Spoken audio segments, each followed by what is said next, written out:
What is the secret to a happy marriage? Better yet, what is the secret to just a normal marriage? And how has downsizing affected our marriage? Today, Amber and I are going to discuss some of the pros and the cons of downsizing in regards to our marriage and offer a few tips and some advice based on our personal experience.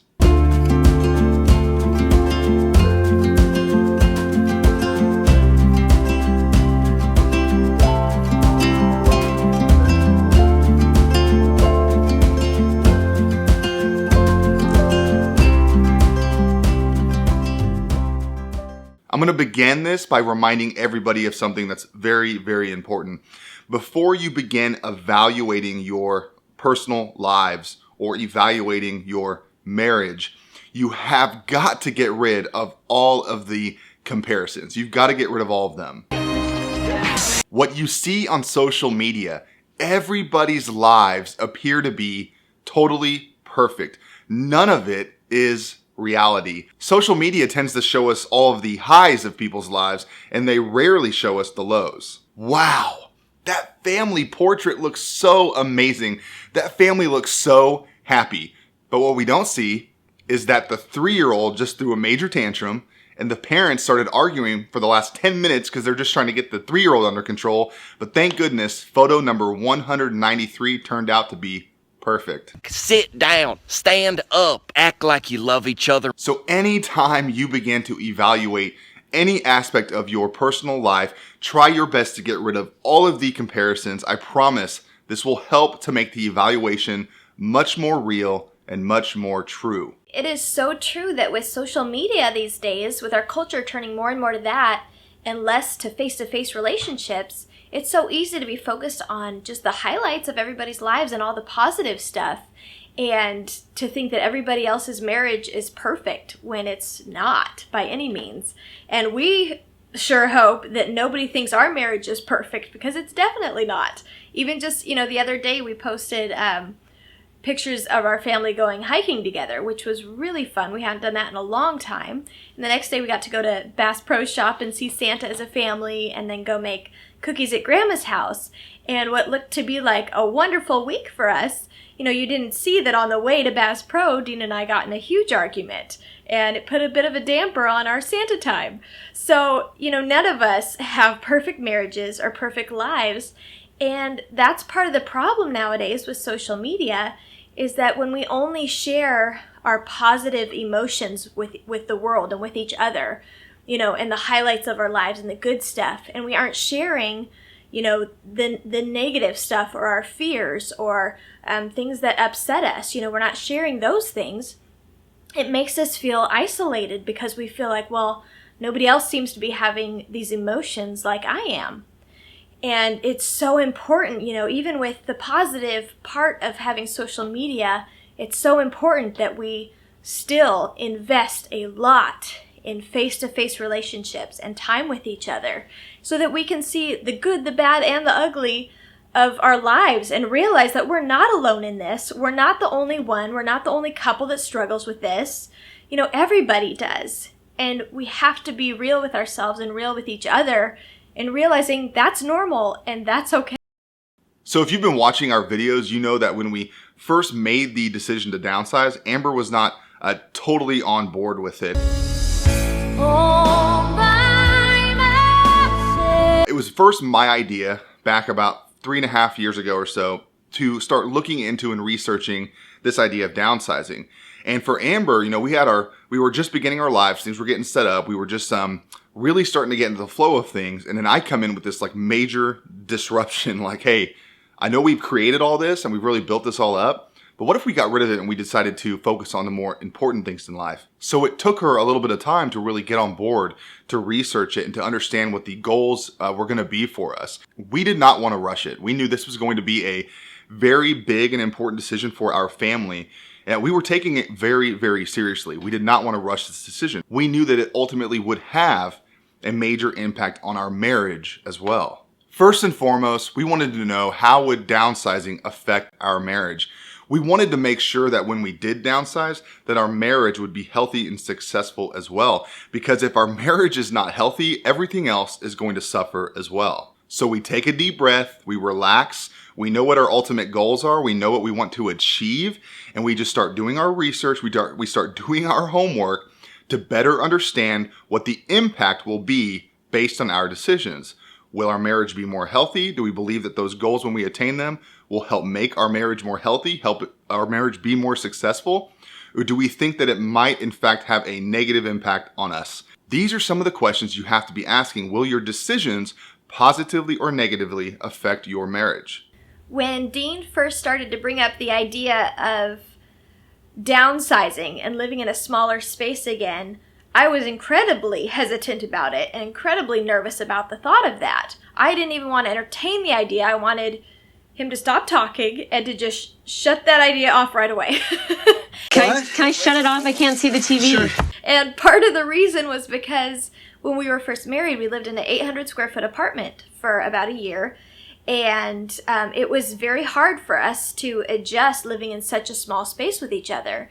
And part of the reason was because you're bringing two different people from completely different, lifestyles, backgrounds, all of that, and having them live together in a very small space where you can't escape each other. Instructional video on how to clean up after yourself. And just having two different ways of living was something that we had trouble figuring out at first. What is the solution to that? Do you buy a bigger house and live in different living spaces and one person has a space heater on and the other person has the AC on?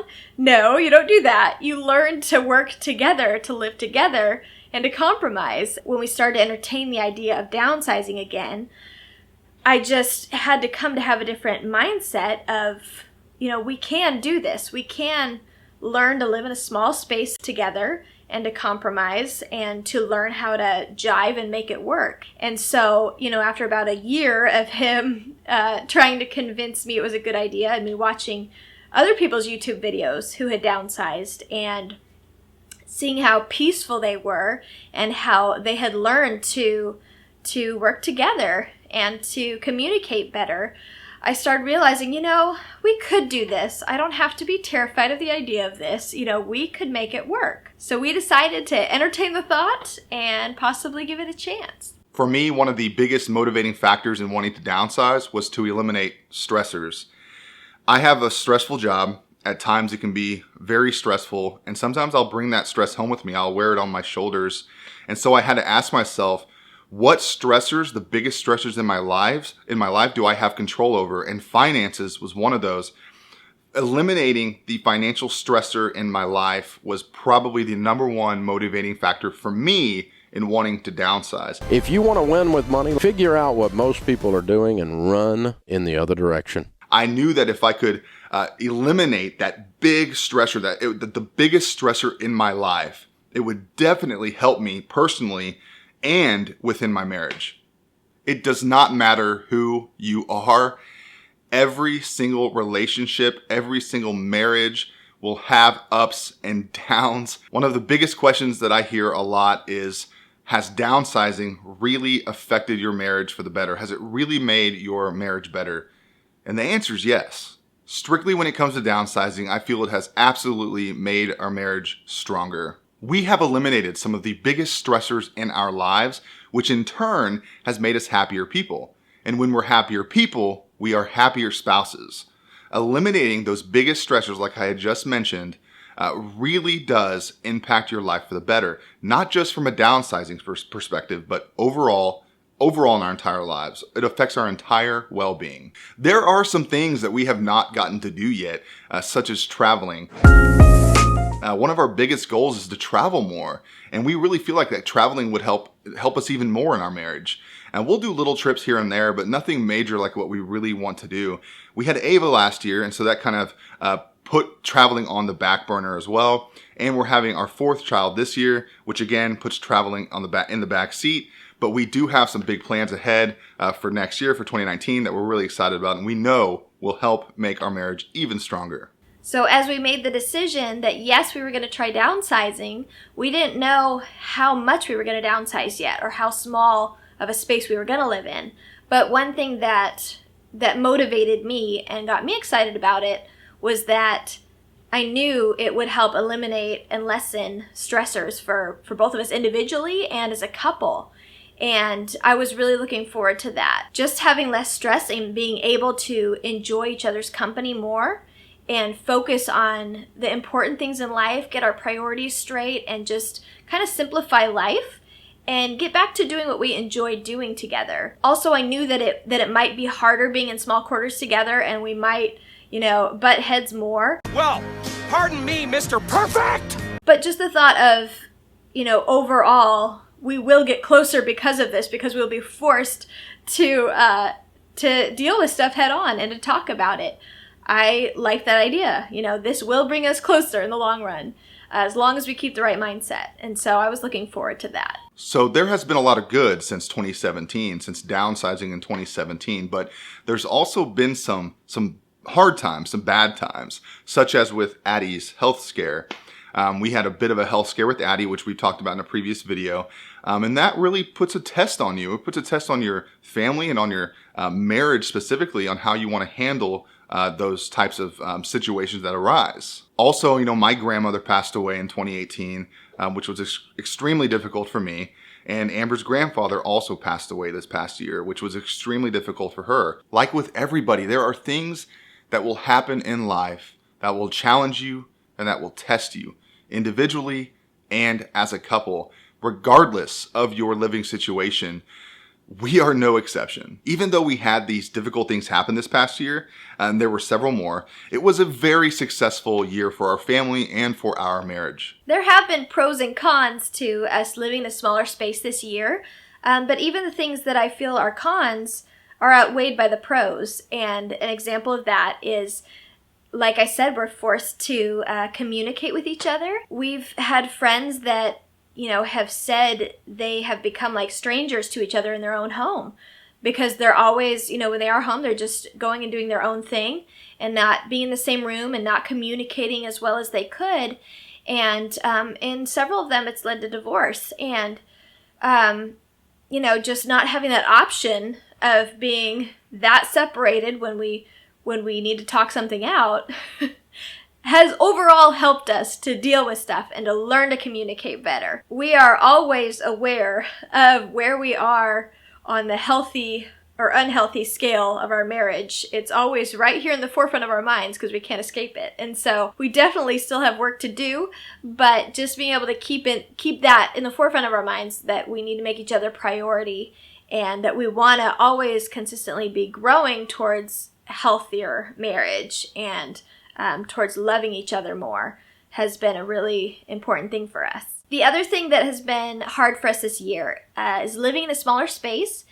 It feels more cluttered and messier faster, just because, your stuff, if it's not put away, it's not like spread out over a big area. It's condensed, and so it feels messier. Does it feel good? For us having 3 kids in a small space and all the stuff that we need for them, as well as ourselves, we aren't always able to keep up with it right away. That is a point of stress for Dean and I, is when the house is messy. We both feel the stress of that. So that's something we're growing in and working on as well, as trying to keep up with it better and keep things put away more. But there's also a plus side to that is, when you do go to pick things up, it doesn't take long at all, because there really wasn't that much stuff out. It just felt like there was, because it's a smaller space. That's been a point that we are trying to work on. So now we want to take a few seconds and give you a couple tips and some advice we have. This is not necessarily just specific to downsizing, although we have seen since downsizing that these tips really have helped us because of the smaller space we're in, less space. These tips will help us be more happy and help us to have a more successful marriage. Tip number 1 from me would be to make time for your spouse, make time for your wife. The easiest way I can explain this is be jealous for that time. Be jealous for the time you have one-on-one with your spouse. I sometimes am horrible about this. Life is busy, life is stressful, a lot of stuff's going on, taking care of 3 kids, and Amber and I trying to balance work schedules and everything like that. I get it. It's extremely difficult. But keep that in the back of your mind. You have to be jealous for that time. When you're jealous for something, you will strive to get it. You will strive to achieve it. So we need to be more jealous for time, one-on-one time with our spouse. One of my tips for just making your marriage stronger and healthier is just keeping each other as a priority and always on the forefront of your mind and trying to put the other person in front of yourself, even when it's hard. It takes a lot of humbling yourself and a lot of just trusting and being vulnerable to do that, to say, I was wrong and here's how I need to grow. Just being willing to grow and stay humble is a huge thing in marriage, and it really is a must for a healthy marriage. My second tip for you all would be to communicate. I'm also pretty horrible about this. My job requires me to communicate a lot. And so when I come home, sometimes I just want to turn off the communication skills and just want to be in my own little world for a little bit. But we can't do that. We have to continually work at communicating, not just communicating, but communicating well and positively with our significant other, with our spouse, because that will in turn lead to a healthier marriage. When you both understand what's going on in each other's lives from every aspect, the good things, the bad things, whatever, you have to communicate and talk about these things so you can be on the same page, and more importantly, you will be more empathetic, more understanding to what the other person is going through. I promise it will help to make the marriage better.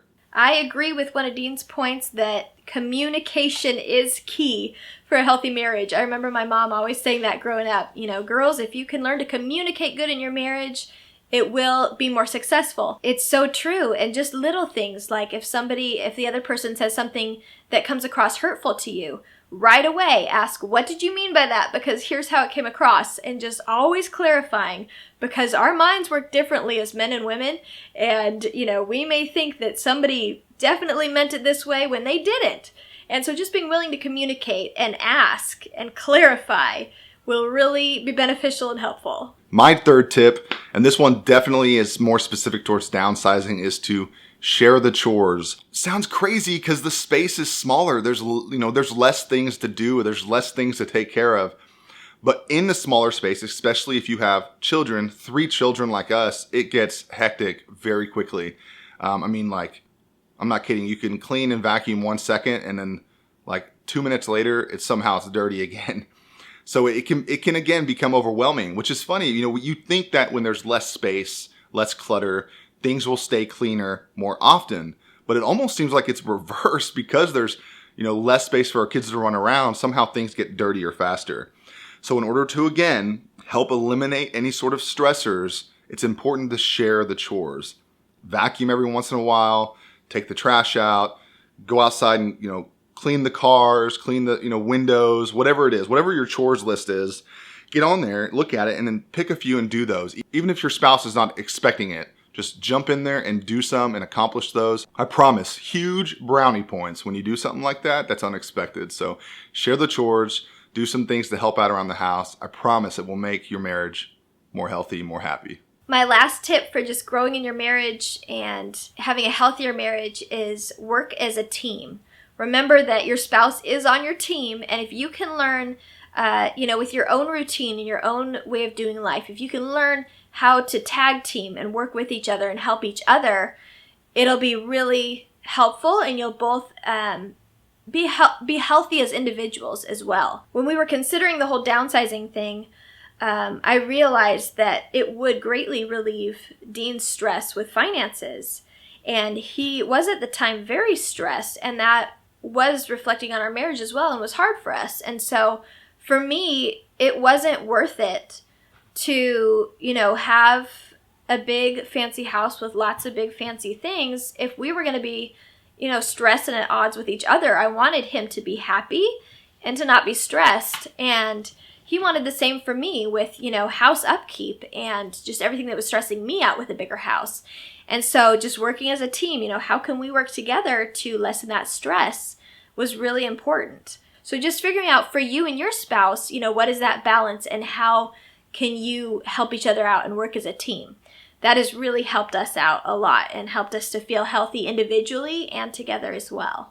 Thanks for watching this video. If you enjoyed it, please hit the thumbs up button and leave a comment down below. What are some tips and advice you have to make our marriages more successful or relationships in general? We're always seeking new knowledge, new tips, new advice to make things better for us. It's our journey to bliss. We're looking for whatever we can get to make things more happy, more blissful. If you have not subscribed, please hit the subscribe button. And again, we'll see you all in the next video. Addie, who married up? Did Daddy marry up or did Mommy marry up? Daddy. Daddy married up. That's right. Good answer. That is correct. No. Booger. We're even how I see it. We're both blessed. I married up.